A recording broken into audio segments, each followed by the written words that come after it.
Developers before the 1940s cared so much about legacy. They wanted neighborhoods that were beautiful, that were thoughtful, that they actually wanted their names attached to. And then in the 40s, everything kind of switched. Developers were caring a lot more about profits, less about their name, and that's when tract homes really got going. The fortunate thing is we still have lots of these homes today. I'm sitting on the stoop of one. This home was built in 1938, and it's the construction prior to World War II. But unfortunately, which is also the case with this one, a lot of those pre-1940s homes have been through so many renovations and so many flips that they have lost almost all of their character. The neighborhood that I'm in right now is Miami Shores, and it was developed in the 1920s and 30s by developers who wanted to create this little oasis, or America's Mediterranean, in Miami. And it was developed with a lot of homes that had tons and tons of character, and some of those homes have been preserved. This one has not. So originally with this home, you probably would have found it with a barrel tile roof and lots of light divisions on the windows, a beautiful wood front door, not this fiberglass cheap one, and lots of other accents that really gave it a lot of character. But now you can see this home is quite depressing and needs a lot of love, which is exactly why I'm doing this passion project. This home is not one of my projects, but it is for sale, and I do want to take it on as a project. So over the next few weeks and videos, I'm going to be documenting me redesigning this home and giving it the love that it needs to bring back some character and also adapt it for the needs of today. Because the original 800 square foot home or addition of it, I think now it's at around 1,200 or something square feet, it's just not going to cut it in today's standards. So it needs a lot of love when it comes to curb appeal, but also just pure functionality. My goal of doing this is to showcase how much potential a project like this has, and who knows, maybe the future buyer will take my design and run with it and it'll actually get built. But either way, I want to put forth an effort to save more of these historic homes because they're so important for a neighborhood's character, and I really don't want a piece of this history being erased and replaced with another one of these.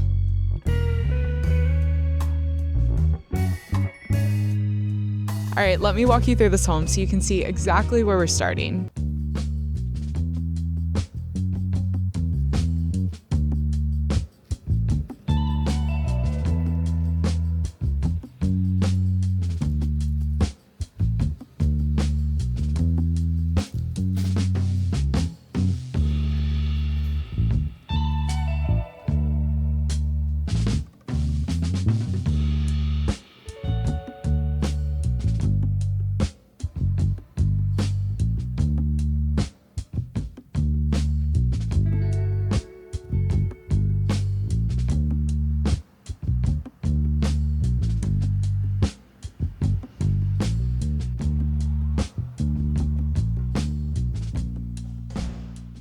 The original part of this house was probably just this living room, which has these beautiful ceilings, and look at that detail right there.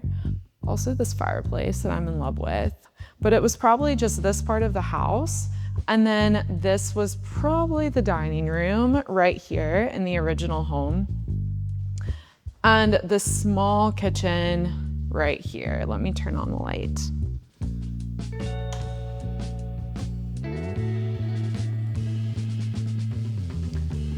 Along with bedrooms down this hall, which I'll show you in just a second. So I think that it was just this front space, this space here, that was probably outside with 2 windows and a door, and then the kitchen and garage down that side.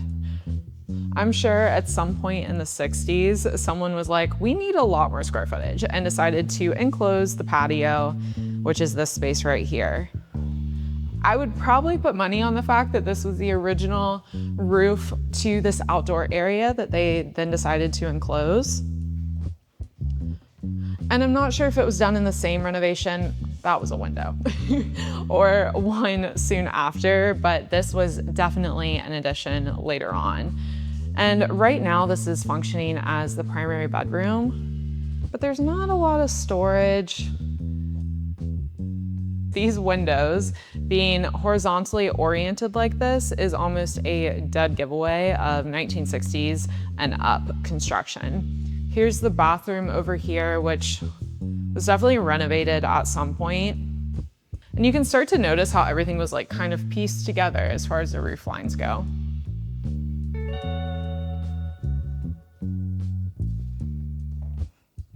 Now, the real awkward part, and yes, it does get more awkward than this, is when we go into the kitchen, these huge steps up, the very, very small kitchen, there's then this room off the side.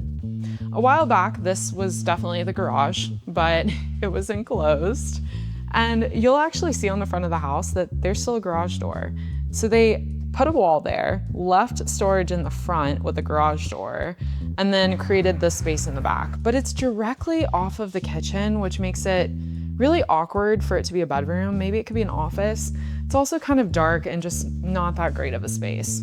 Then there's this bathroom off of this space, which to me feels a lot more like a utility closet than it does a bathroom that I would ever want to use. All right, back over to the original side of the house, and I will show you the 2 bedrooms. This front bedroom has the most adorable little feature, and it's very Art Deco. I would say not quite as Mediterranean, but it's just such a cute little moment that I definitely want to keep and also take advantage of in the design. The closet is actually kind of impressive for this. I mean, that's a pretty good size closet, although I'm probably gonna end up reworking most of it. And then down this hallway, we have a bathroom, which I secretly love the color of, although I will not keep any of it. And the other bedroom, which this bedroom was probably the original primary because it does have an ensuite right here. The first step in getting started with redesigning this entire home is getting the existing floor plans, because without the floor plans, I don't even know what I can do. Now, typically, I would have to go and measure out every single wall and draw all of these with all of the openings and basically spend a few days here trying to figure out the dimensions of everything. But recently, I got a fun new tool, which is the iMapper, and this is a laser measure, a LiDAR laser, that is going to take photos and laser measure every single room, which is fantastic because all I have to do is literally set it up on a tripod, make sure that it's tall enough to hit all of the points that I want it to hit, and just press start.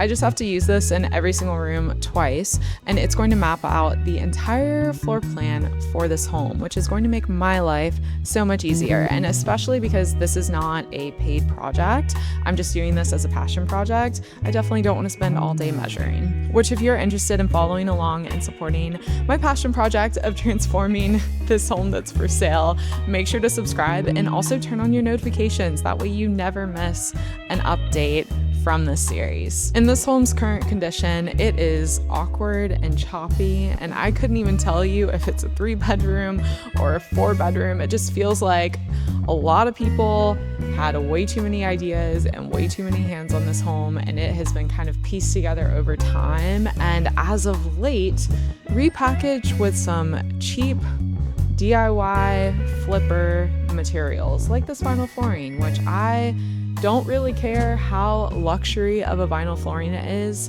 they still feel like plastic. But the saving grace of this home is the fact that it still has a lot of really charming details that we can run with.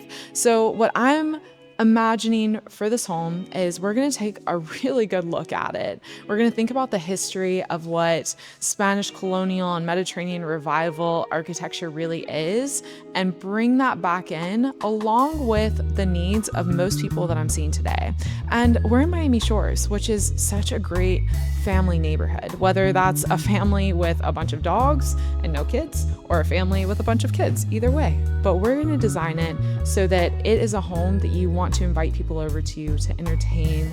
You have storage to actually have all the things you need to entertain and bring it all together. So instead of it feeling like a bunch of little pieces stuck together, it feels like a home that just flows.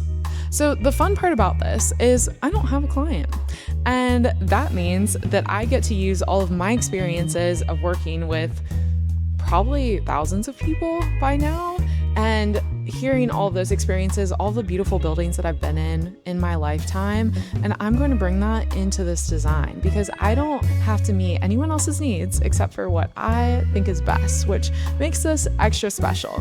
So in the coming weeks, we're going to be taking this all the way through. We're going to be creating a completely new floor plan, new elevations. There will definitely need to be a hypothetical addition because this home is not really big enough for this neighborhood. And you know what people are actually wanting today? Like, no one wants a 1,200 square foot house anymore. So we're going to be redesigning the whole thing and even taking it as far as the interiors. And my hopes are to actually have my team 3D model everything so that by the end of this series, by the end of this design, we can actually walk through this virtually, hypothetically, together. You can see every single little decision that I would make to really bring this home to its full potential. Which, if you love home design as much as I do and are really considering taking a leap into it as a career but don't really know where to start, I have a home designer masterclass that breaks down everything I know and also takes you through designing your very own project from start to finish. That way you can not only prove your new skill set, but also have a project that showcases your skills to all potential clients. And if you want to find out more, I have everything linked in the description.